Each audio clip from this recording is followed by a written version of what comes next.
పిల్లలు కావాలనే మీ కలను నెరవేర్చుకోండి. సంప్రదించండి హెగ్డే ఫెర్టిలిటీ, హైదరాబాద్, తెలంగాణ.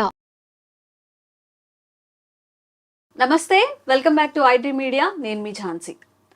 డయాబెటీస్ అనేది అందరిలో ఒక పెద్ద శాపంగా మారుతోంది. ఆఫ్టర్ కరోనా తర్వాత చాలామంది కరోనాలో యూస్ చేసిన మెడికేషన్ వల్ల డయాబెటీస్ వచ్చింది అని చెప్పి కూడా చెప్తూ ఉంటారు. మరి లావుగా ఉండి, ఒబెసిటీ ఉండి, షుగర్ వచ్చిన వాళ్ళ పరిస్థితి ఏంటి? వాళ్ళు ఏదైనా తినాలన్నా కానీ భయపడుతూ ఉంటారు. రైస్ తినాలా, షుగర్ పెరుగుతుంది. ఇప్పుడు వైట్ రైస్ని పూర్తిగా అవాయిడ్ చేయాలని చెప్తున్నారు. వైట్ రైస్ బదులుగా పాలిష్డ్ రైసో, సెమీ పాలిష్డ్ రైసో యూస్ చేస్తుంటే ఎక్కువ తినలేకపోతున్నామని, కానీ అది అలవాటు లేకపోవడం వల్ల తిన్న ఫీలింగ్ రావట్లేదు అని చెప్తూ ఉంటారు. మరి డయాబెటీస్ ఉన్న వాళ్ళల్లో ఇప్పట్లో ఇంకొక ప్రచారం జరుగుతుంది, మిల్లెట్స్ తినండి, రాగులు కానీ, సజ్జలు కానీ, కొర్రలు, ఇలాంటి ఫుడ్ని తీసుకోమని చెప్తున్నారు. ఇవి కూడా తినలేకపోతున్నాము, ఫస్ట్ నుంచి మాకు అన్నమే అలవాటు ఉంది, అన్నం తింటేనే మాకు ఫుల్ఫిల్గా ఉంటుంది, స్టమక్ ఫుల్గా ఉంటుంది అని చెప్తుంటారు. ఒబేస్ ఉన్నప్పుడు మనం అసలు ఎలాంటి ఆహారం తీసుకోవాలి? ఈ మిల్లెట్స్ కాకుండా, పొట్టు ధాన్యాలు కాకుండా ఇంకెలాంటి ఆహారాన్ని మనం తీసుకోవచ్చు? ఎలాంటి ఆహారం తీసుకుంటే మంచిది? ఈ విషయాలు తెలుసుకుందాం. ప్రస్తుతం మనతో ఓజస్ ఆయుర్వేదిక్ సెంటర్ చికట్పల్లి నుంచి ప్రొఫెసర్ ఇంకా డాక్టర్ టి వేణుగోపాల్ గారు ఉన్నారు. వారితో మాట్లాడి ఒక క్లియర్ ఇన్ఫర్మేషన్ అయితే తెలుసుకుందాం. నమస్తే సార్. నమస్కారం. ఎలా ఉన్నారు సార్? ఫైన్ అమ్మా, ఫైన్. సార్, జనరల్గానే ఒబెసిటీ ఉన్న వాళ్ళలో చాలా డిసీజెస్ రావడానికి అవకాశం ఉంటుంది అని చెప్తుంటారు. ఒబెసిటీ ప్లస్ షుగర్ ఉన్నప్పుడు ఎలాంటి ఆహారం తీసుకోవాలనేది అందరిలో కన్ఫ్యూజన్. మరి ఇలా రాగులు కానివ్వండి, మిల్లెట్స్ కానివ్వండి, సింగిల్ పాలిష్డ్ రైస్ కానివ్వండి, ఇవి కాకుండా ఇంకెలాంటి ఆహార పదార్థాలు షుగర్ పేషెంట్స్ తీసుకుంటే మంచిది? తప్పకుండా అమ్మా. ఇప్పుడు మామూలుగా ఆయుర్వేదంలో ఏమిటంటే స్థూల ప్రమేహి, కృష ప్రమేహి అని రెండు రకాలుగా చెప్తారు అనమాట. స్థూల ప్రమేహి అంటే ఒబేస్ డయాబెటీస్. డయాబెటీసే ఒక సమస్య అంటే ఓవర్ వెయిట్ అనేది రెండో సమస్య. దీనివల్ల వచ్చే కాంప్లికేషన్స్, మళ్ళీ ఓవర్ వెయిట్ వల్ల వచ్చే కాంప్లికేషన్స్, ఈ రెండు రకాల కాంప్లికేషన్స్ అనేవి చాలా వరకు ఇలాంటి పేషెంట్స్ లో మనకి కనబడుతుంటాయి అన్నమాట. ముఖ్యంగా హార్ట్ కు సంబంధించిన సమస్యలు, కొలెస్ట్రాల్ కు సంబంధించిన సమస్యలు, రక్త నాళాలకు సంబంధించిన సమస్యలు, ఇవన్నీ కూడా ఒబేస్ డయాబెటిక్స్ లో ఎక్కువగా ఉంటాయి అన్నమాట, compare to non obese diabetics. అంటే సన్నగా ఉండి డయాబెటిక్ పేషెంట్ డయాబెటీస్ తోని సఫర్ అయ్యే వాళ్ళు అనమాట. అయితే ఒబేస్ డయాబెటిక్స్ వాళ్ళకి రెండు రకాల సవాళ్ళు అనమాట. ఒకటి షుగర్ కంట్రోల్లో ఉండాలి, తర్వాత వెయిట్ కూడా పెరగకుండా ఉండాలి. సో అది ఆహార రూపకంగా మనకి ఈ సమస్యని ఎదుర్కోగలగాలి. అంటే పలానాది తింటే షుగర్ తగ్గుతుంది కానీ వెయిట్ పెరుగుతుంది, ఓకే, పలానాది తింటే వెయిట్ తగ్గుతుంది కానీ షుగర్ పెరుగుతుంది. ఇట్లా రకరకాల ఆహార పదార్థాలు మనకు మిల్లెట్స్ కానీ, గోధుమలు కానీ, సజ్జలు కానీ, రావులు కానీ, ఇవన్నీ కూడా ఇదే రేంజ్ లో ఉంటాయి అన్నమాట. అయితే వీళ్ళకి షుగర్ కంట్రోల్లో ఉంచుకుంటూ, షుగర్ని అదుపులో ఉంచుకుంటూ, ఒబేసిటీని తగ్గిస్తూ లేదా ఒబేసిటీని కంట్రోల్ చేసుకుంటూ తినగలిగే రుచికరమైన ఆహార పదార్థం మనకి రాజగిరా అంటారు అనమాట. అంటే ఇప్పుడు ఒబేస్ వాళ్ళకి తక్కువ మోతాదులో ఫుడ్ తీసుకున్నప్పటికీ కూడా శరీరంలో పోషకాలన్నీ అందాలి. అంటే మనకి మినిమం ప్రోటీన్స్, తర్వాత కార్బోహైడ్రేట్స్, ఫ్యాట్స్, తర్వాత మైక్రో న్యూట్రియంట్స్ అంటారు. అంటే కాల్షియము, ఫాస్ఫరస్, ఐరన్, తర్వాత విటమిన్స్, ఇవన్నీ చాలా రకాలుగా మనకి పోషకాలు, సూక్ష్మ పోషకాలు, స్థూల పోషకాలు, ఇవన్నీ అవసరం అన్నమాట. సో ఇవన్నీ కూడా ఒక కంపాక్ట్, అన్ని ఒక ప్యాకేజ్ లాగా మనకు కావాలి. సో అలాంటి ప్యాకేజీని అందించే ఒక సూపర్ ఫుడ్ ఈ ఒబేస్ డయాబెటిక్స్ కి, అంటే అధిక బరువు ఉండి షుగర్ తో బాధపడే వాళ్ళకి ఒక అద్భుతమైన వరప్రసాదం అని చెప్పుకోవచ్చు ఈ రాజగిరా. సో రాజగిరా అంటే ఏంటి? అందరికి డౌట్, సార్ మీరు రాజగిరా అని చెప్పారు, సార్ మాకు రాజగిరా తెలియదు, ఇప్పటి వరకు వినలేదు మేము అంటే. ఇప్పుడు మళ్ళీ black rice, white rice, red rice అని వస్తున్నాయి, కానీ రాజగిరా అనేది వినలేదు, చాలా మందికి తెలియదమ్మా. అంటే మనకి నార్త్ సైడ్ ఎక్కువ మహారాష్ట్రలో రాజగిరా అంటే చాలా మందికి తెలుసు, ఎందుకంటే వాళ్ళు ఉపవాస దీక్షలో ఉన్న వాళ్ళు ఇది ఎక్కువగా వాడతారు అనమాట. ఓకే, ముందు రాజగిరా అంటే ఏందో చెప్తాను అందరికి. ఈగ అంటే కొంచెం ఇంట్రెస్ట్, అదనమాట. అది ఏంటి తెలుసుకోవాలని కుతూహలం ఉంటుంది కదా.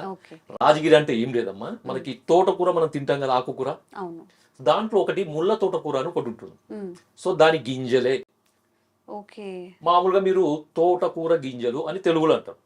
Okay, amaranth seeds. అమరాంత్ అంటే ఇంగ్లీష్ లో మనకి తోటకూర, దాని యొక్క గింజలు ఈ రాజగిరా అంటారు. ఓకే సార్, కాస్ట్ ఎక్కువ ఉంటుందేమో. ఇది కాస్ట్ ఎక్కువ ఉండదమ్మా. మ్మ్. మామూలుగా ఇప్పుడు చాలా మంది ఓట్స్ తింటున్నారు కదా, అవును. ఆ ఓట్స్ రేంజ్లోనే ఉంటుందన్నమాట. ఓకే. కానీ ఓట్స్ కి మ్మ్. పర్ఫెక్ట్ ఆల్టర్నేటివ్ అని చెప్పుకోవచ్చు. మ్మ్. ఓట్స్ లో లేని గుణాలు అన్ని కూడా దీంట్లో ఉంటాయి. ఓకే. ఓట్స్ కి కొన్ని రకాల లిమిటెడ్ బెనిఫిట్స్ ఉండొచ్చు, మ్మ్. కానీ దానికంటే ఇంకొక 2 రెట్లు 3 రెట్లు అడిషనల్ బెనిఫిట్స్ ఈ రాజగిరా ఉంటాయి. కాకపోతే మనం ఇండియన్ ఫుడ్ కాబట్టి మనం దాన్ని నెగ్లెక్ట్ చేస్తున్నాం. మ్మ్. ఆ ఓట్స్ ఏదో ఫారిన్ ఫుడ్ అనగానే దాన్ని తెచ్చుకొని ఏదో తింటున్నాం మనం. అవును. సో కానీ ఇది ఒక బెస్ట్ ఆల్టర్నేటివ్ అనమాట. మ్మ్. సో ఎందుకనేది మనం చూద్దాం. సో ముందు రాజగిరా అంటే సారీ, మీరు రాజగిరా గురించి చెప్పారు, మరి మాకు ఎక్కడ దొరుకుతుంది? రెండో ప్రశ్న. మ్మ్. రాజగిరా అంటే ఏందో తెలిసింది. జనరల్ గా అవే అడుగుతూ ఉంటారు. మీరు చెప్తున్నారు కానీ అవి ఎక్కడ దొరుకుతాయి, ఎక్కడ ఎంత దొరుకుతాయి సార్? కాస్ట్ ఉంటాయి, ఎంత కాస్ట్ ఒక ఉంటుంది? సామాన్యుడు అంతే. కొనుక్కోగలుగుతారా ఈ లేదా? క్వశ్చన్స్ డెఫినెట్ గా వస్తాయమ్మా. అవును. మీరు అన్ని చెప్తున్నారు సార్, మరి దొరికే ప్లేస్ చెప్పండి, మాకు మేము వాడదాం అనుకున్నా, మరి ఎక్కడ దొరకో మాకు తెలియదు కదా అంటే, అవును. దీనికి సమాధానం ఏంటంటే, మీకు అంటే కొద్దిగా పెద్ద సిటీస్ లో మనకి ప్రతి సూపర్ మార్కెట్ లో రాజగిరా మ్మ్. అంటే మీకు దొరుకుతాయి అన్నమాట. ఓకే. రాజగిరా సీడ్స్, లేకపోతే రాజగిరా అంటే దాని పేరే రాజగిరా. ఓకే. అమరాంత్ సీడ్స్ లేకపోతే ఈ తోటకూర గింజలని రాజగిరా అంటారు అనమాట. ఓకే. ఓకే, మ్మ్. మీకు డైరెక్ట్ గా రాజగిరా అనే దొరుకుతాయి. మ్మ్. లేదు అంటే ఆన్లైన్ లో రాజగిరా అని టైప్ చేయండి. RAJGIRA రాజగిరా మ్మ్. అని టైప్ చేస్తే మీకు చాలా ఆప్షన్స్ వస్తాయి మీకు. ఓకే. సో మీకు బెస్ట్ ఆప్షన్ ఏదనిపిస్తే అది మీరు తీసుకోవచ్చు. ఇది ఏంటంటే చూడడానికి మ్మ్. తెల్ల జొన్నలు ఉంటాయి కదా, మ్మ్. దాంట్లో చిన్నగా ఉంటాయి, లేకపోతే మనకి దొడ్డు ఆవాల కంటే కొంచెం పెద్దగా ఉంటాయి అన్నమాట. ఓకే. తెల్లగా ఉంటాయి. తెల్లగా ఉంటాయి. మ్మ్. ఎలా వండుకోవాలి సార్ దీన్ని? చెప్తానమ్మా. సో దీన్ని వాడుకోవాలంటే ఏం చేయాలంటే, మీరు మామూలుగా మ్మ్. ఆ, రాజగిరా గింజలు దొరుకుతాయి, రెండోది పిండి కూడా దొరుకుతుంది. మ్మ్. రాజగిరా ఆట అంటారు అనమాట. రాజగిరా ఆట ఆట అంటే లైక్ గేహు ఆట అంటే గోధుమ పిండి, రాజగిరా ఆట అంటే రాజగిరా పిండి. మ్మ్. ఆట అని పిండి అంటారు మ్మ్. తెలుగులో, అంతేం లేదు. సో ఈ పిండిని మనము మామూలుగా ఇతర రకాల గోధుమ పిండి, లేకపోతే ఇంకా జొన్న పిండి, మ్మ్. తర్వాత మొక్కజొన్న పిండి మీరు ఏ విధంగానైతే వాడుకుంటారో, అంటే రొట్టెలు కానీ, దోశలు కానీ, ఉప్మా కానీ, ఇప్పుడు ఓట్స్తో ఉప్మా చేసుకుంటారు కదా, అవును. ఓట్స్ని ఏ రకంగా వాడుకుంటారో మీరు అన్ని రకాలుగా దీన్ని వాడుకోవచ్చు. ఓకే. అన్ని రకాలుగా వాడుకోవచ్చు. ఓకే. సో అదే విధంగా వాడుకోవచ్చు. కంబైన్ చేసుకొని వాడుకోవచ్చు సార్ ఇప్పుడు? బెస్ట్ క్వశ్చన్ అమ్మా ఇది. సో ఒక రీసెర్చ్ ప్రకారం మనకి ఏమైందంటే, గోధుమలు ప్లస్ ఈ రాజగిర మ్మ్. ఈ రెండు కలిపి తీసుకున్నప్పుడు ఫుడ్ అంటే మనకి అది రొట్టెలు కానీ, లేకపోతే ఇంకేదైనా ఫుడ్ ఐటమ్ కానీ, చపాతీలా చపాతీ గానీ, కానీ, పరోటా కానీ, మ్మ్. ఉప్మా కానీ, లేకపోతే ఇలాంటి ఏదైనా ఒక ఐటమ్ కాంబినేషన్స్ గోధుమలతో తయారు చేసేది, గోధుమలతోని చేయగలిగేది. మ్మ్. సో దానికి 1/4 అంటే ఒక భాగము గోధుమలు, తర్వాత ఒక పావు భాగం రాజగిరా పిండి, మ్మ్. లేదంటే సగం సగం ఓకే. ఈక్వల్ కలిపి చేసినప్పుడు ఏమవుతుందంటే, మనకి గ్లైసెమిక్ ఇండెక్స్ అనేది చాలా వరకు తగ్గుతుంది. ఓ.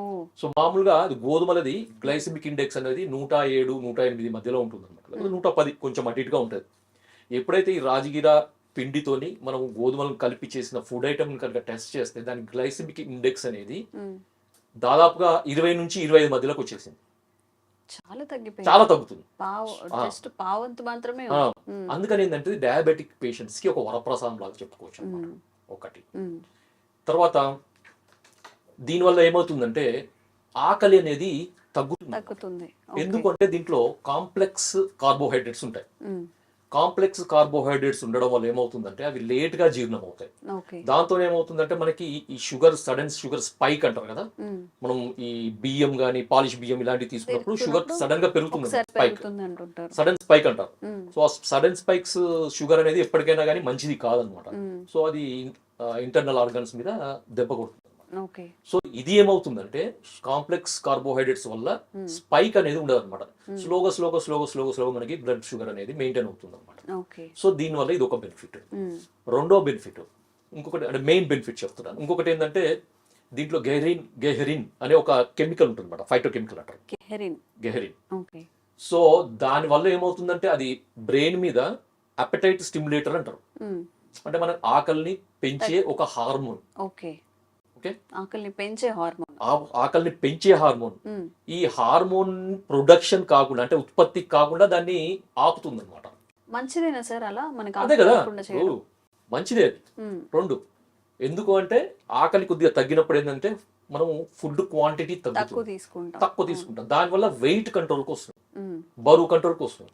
సో మరి ఆకలి తగ్గుతుంది, మరి ఫుడ్ క్వాంటిటీ తగ్గుతుంది కదా, మరి ఎట్లా అంటే, దీంట్లో ఉండే ఇంతకుముందు చెప్పాను కానీ న్యూట్రియంట్స్, మనకి పోషకాలు, అన్ని రకాల పోషకాలు సమానమైన నిష్పత్తిలో ఉంటాయి. మీరు ఒక విషయం చెప్తే ఆశ్చర్యపోతారు. దీంట్లో మనకి కాల్షియం అనేది ఉంటుంది కదా, ఈ కాల్షియం ఒక కప్పు పాలలో ఎంతైతే కాల్షియం ఉంటుందో సో దీంట్లో డబుల్ ఉంటుంది అనమాట. ఓకే. సో అంత కాల్షియం వచ్చినప్పుడు మనకి చాలా. ఇంకొకటి ఏంటంటే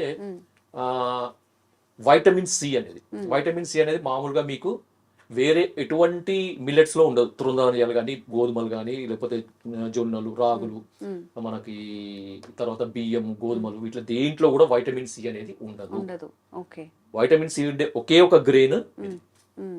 వైటమిన్ సి కూడా ఉంటుంది, కాల్షియం ఉంటుంది, ఫాస్ఫరస్ ఉంటుంది, తర్వాత ఐరన్ ఉంటుంది, ఫోలిక్ యాసిడ్ ఉంటుంది, తర్వాత ADE 3 రకాల విటమిన్స్ ఉంటాయి. ఓకే.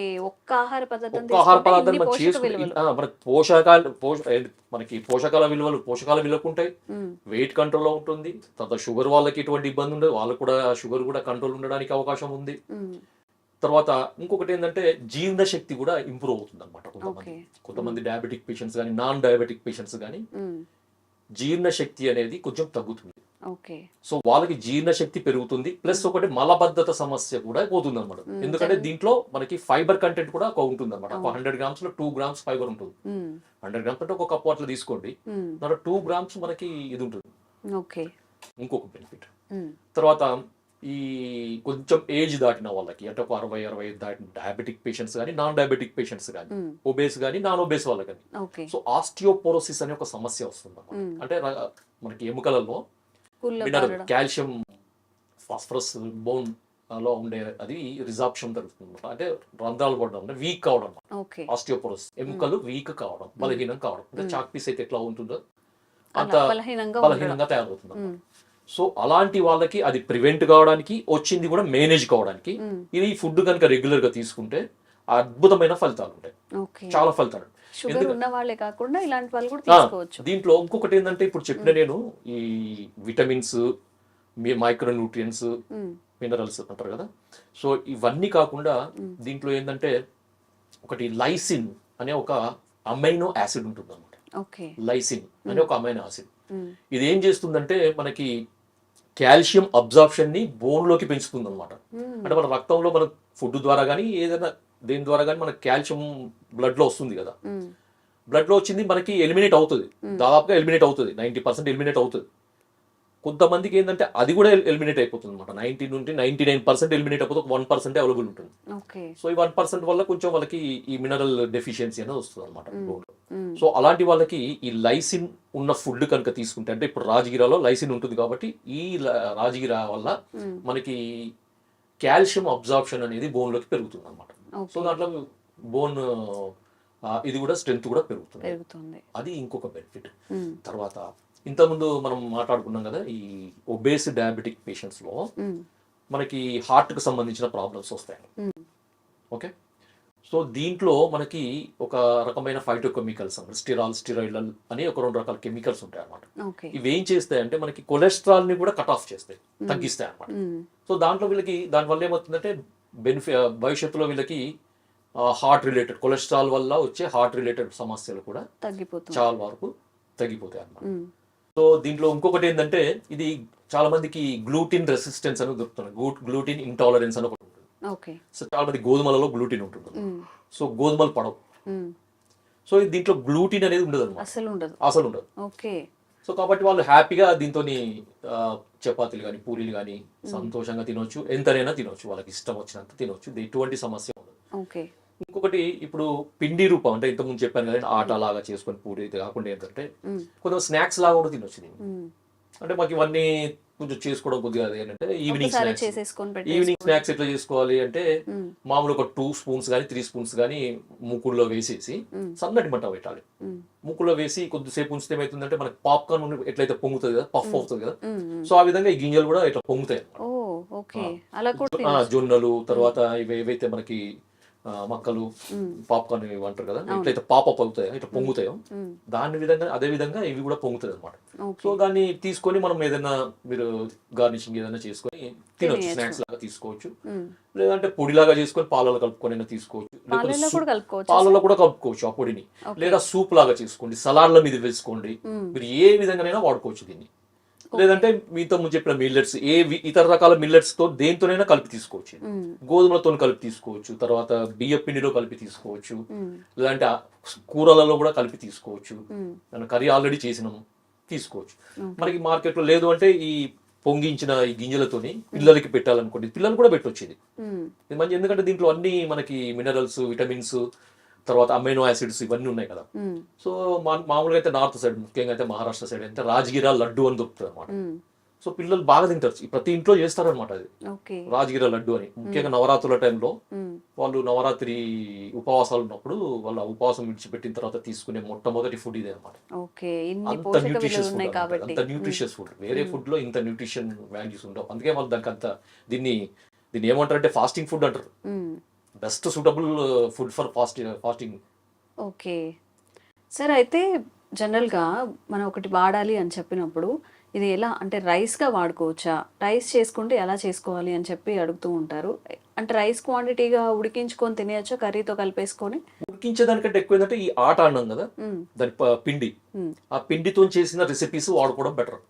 ఎందుకంటే మెత్తగా ఉడికితే మనకి, ఇప్పుడు మీకు ఓట్స్ ఉన్నాయి అనుకోండి, ఎలా అవుతుంది అది కూడా అలాగే అవుతుంది అనమాట. సో పొంగించిన దాన్ని ఏంటంటే మనకి పఫ్డ్ ఈ రాజగిరాని మీరు ఏ విధంగా అయితే ఇది వాడుతున్నారో, ఓట్స్ ఎట్లా వాడుతున్నారో అలాగే వాడుకోవచ్చు. కొంచెం మెత్తగా అయిపోతుంది, పాలలో కలుపుకొని తాగొచ్చు, పాయసం లాగా చేసుకొని తాగొచ్చు. ఎన్ని రెసిపీస్ మీకు ఆన్లైన్ చాలా రెసిపీస్. రాగి మాల్ట్ ఇప్పుడు ఎలా తాగుతామో అవి అలాగే తాగొచ్చు, తీసుకోవచ్చు. ఎందుకంటే ఒబేస్ వాళ్ళకి, అంటే ఇప్పుడు మీరు ఇంకొకటి డయాబెటిక్ వాళ్ళకైనా లేకపోతే ఒబేసిటీ డయాబెటిక్ లేని ఒబేసిటీ వాళ్ళకి అనేది కూడా ఒక క్వశ్చన్ వస్తుంది. సన్నగా ఉన్న వాళ్ళు కాదు, లావుగా ఉండే వాళ్ళు, షుగర్ లేదు, మేము సార్ లావుగా ఉన్నాం కానీ మాకు షుగర్ లేదు, ఇది వాడుకోవచ్చా? తప్పకుండా వాడుకోవచ్చు, హ్యాపీగా వాడుకోవచ్చు. No problem. వెయిట్ లాస్ అవుతుంది. ఇంతకుముందు చెప్పాను కదా నేను, హంగర్ సెంటర్స్ అని ఉంటాయి కదా మనకి, ఆకలిని పెంచే సెంటర్స్ లో నుంచి రిలీజ్ అయ్యే ఒక హార్మోన్ గెరిన్, సో దాన్ని తగ్గిస్తుంది అనమాట. సో దాన్ని ఏమంటారంటే దాన్ని బ్లాక్ చేస్తుంది, ఆ హార్మోన్ ని తగ్గిస్తుంది. దానివల్ల ఏంటంటే ఆకలి ఎక్కువ వేయదు. ఇంకొకటి ఏంటంటే ఇది తిన్నాక కడుపంతా నిండినట్టు అనిపిస్తుంది, అనిపిస్తుంది, మళ్ళీ ఏదో ఒకటి తినాలని అనిపించదు, అనమాట. ఎక్కువ క్వాంటిటీ ఫుడ్ పోదు. అయినా కానీ మనకి న్యూట్రిషనల్ సప్లిమెంట్ కి ఎటువంటి డోకా ఉండదు. అన్ని రకాల పోషకాలు దీంట్లో ఉన్నాయి కాబట్టి హ్యాపీగా వెయిట్ లాస్ కావాలనుకునే వాళ్ళకి ఇది ఒక super food. Super food. Only sugar ఉన్న వాళ్ళే కాదు, షుగర్ లేని వాళ్ళే కాదు, ఓవర్ వెయిట్ ఉన్న వాళ్ళు తినొచ్చు, ఒక హెల్దీ లైఫ్ స్టైల్ ఫాలో అయ్యే వాళ్ళు కూడా హ్యాపీగా తినేయచ్చు. ఎలాంటి డిసీజెస్ లేకపోయినా గానీ మన హెల్త్ ఈ పోషక విలువలని పొందడానికి వాళ్ళు కూడా తీసుకోవచ్చు. రకమైన ఫుడ్. కాకపోతే మనకి తెలియదు ఇది. మనం ఎవరం ఇక్కడ మన తెలుగు పీపుల్ ఎక్కువ మందికి ఇది తెలియదు. తెలిసినా దీన్ని ఏదో ఎప్పుడోసారి ఏదో రకంగా వాడడం జరుగుతుంది. నేనైతే ఇప్పటి వరకు వినలేదు సార్. రాజగిరా చిక్కీ అని కూడా దొరుకుతాయి. ఏదైతే పల్లి చిక్కీ, నువ్వుల చిక్కీ దొరుకుతాయో రాజగిరా చిక్కీ అని కూడా దొరుకుతాయి. అసలు తోటకూర తింటేనే చాలా పోషక విలువలు వస్తాయి. వీక్లీ ట్వైస్ అయినా తినండి అని చెప్తుంటారు. దాని సీడ్స్ ని మనం ఎన్ని ప్రయోజనాలు వస్తాయి ఉపయోగించుకోవచ్చు అంటే హ్యాపీగా. మీరు అనవసరంగా ఎక్కువ డబ్బు పెట్టి ఆ ఓట్స్ గీట్స్ అన్ని తినే బదులు మన ఇండియన్ ఫుడ్ మనకి సింపుల్ ఏంటంటే ఆయుర్వేదం ఏం చెప్తుందంటే, ఎవరికి ఏ దేశంలో పెరిగే ఫుడ్ ఏదైతే ఉందో వాళ్ళకి అది అనుకూలంగా ఉంటుందని చెప్పారు. ఇప్పుడు మన లోకల్ ఏరియాలో, మన తెలంగాణ, ఆంధ్ర ఏరియాలో ఏదైతే ఫుడ్ ఐటమ్ మనకి అవైలబుల్ పెరుగుతుందో అది ఇక్కడ వాళ్ళకి సూట్ అవుతుంది. ఆ ఓట్స్ ఎక్కడి మన విదేశాల్లో, అది వాళ్ళకి సూట్ అవుతుంది. మనకు సూట్ అవుతుందని కాదు, కానీ దాని వల్ల వచ్చే బెనిఫిట్ పెద్దగా ఏమి ఉండదు. అందరు ఏదో ఓట్స్ అని ఇట్లా మీద పడి తింటా ఉంటారు. మనం అటుకులతో రీప్లేస్ చేసుకోవచ్చు అమ్మా, హ్యాపీగా చేసుకోవచ్చు. ఏ మురుమురాలు, అటుకులు అన్నిటితో మనం రీప్లేస్ చేసుకొని తీసుకోవచ్చు హ్యాపీగా, ఏం సమస్య ఉండదు. సరే, ఇంకొకటి మీరు అంటే ఇంకో క్వశ్చన్, సరే ఇది రెగ్యులర్ గా తీసుకోవచ్చా లేకపోతే ఎప్పుడో ఒకసారి తీసుకోవాలని ఇంకొకటి రాజగిరా గురించి రెగ్యులర్. నేను ఒకటే చెప్తున్నాను, ఇది మనకి పిండి, ఒక రకమైన పిండి, మనకు తెలియని పిండి ఇప్పుడు వాడుకుంటున్నాం అంతే. ఇప్పుడు రాగి పిండి, జొన్నల పిండి, గోధుమ పిండి, బియ్యం పిండి ఎలా వాడుకుంటున్నారు అలాగే వాడుకోండి, రెగ్యులర్ గా వాడుకోండి, ఏం సమస్య ఉండదు. ముఖ్యంగా ఇది నేను చెప్పిన పర్పస్ ఏంటంటే ఒబేస్ డయాబెటిక్స్ ని దృష్టిలో పెట్టుకొని చెప్పడం జరిగింది. వాళ్ళకి ఇది ఒక సూపర్ ఫుడ్ అమ్మా. అదండి అసలు సంగతి. నిజంగా ఓట్స్ అని చెప్పి ఇంకేవో ఎప్పుడు మార్కెట్ లో ఏ వస్తే మనం వాటి వెంట పరిగెడుతూ ఉంటాము. మనకి లోకల్ గా దొరికే ఫుడ్ ని లైక్ రాజ్గిరా అనేది మనం చాలా మందికి తెలియని విషయం. డైలీ యూస్ చేయొచ్చు అంటారు. ఇప్పుడు మన రైస్ డైలీ ఎలా తింటామో అలా డైలీ యూస్ చేయొచ్చు. పిండిగా చేసుకోవచ్చు, జావగా చేసుకోవచ్చు, సలాడ్స్లో చేసుకోవచ్చు, మిల్క్లో కలుపుకోవచ్చు. ఇన్ని ఆరోగ్య ప్రయోజనాలు, ఎన్ని పోషక విలువలు ఉన్నాయి కాబట్టి ఈ ఫుడ్ని మీ డైలీ రొటీన్లో యాడ్ చేసుకోండి. తప్పకుండా ఒక 1 month 2 months వాడితే ఖచ్చితంగా రిజల్ట్ అయితే వస్తుంది. Thank you sir.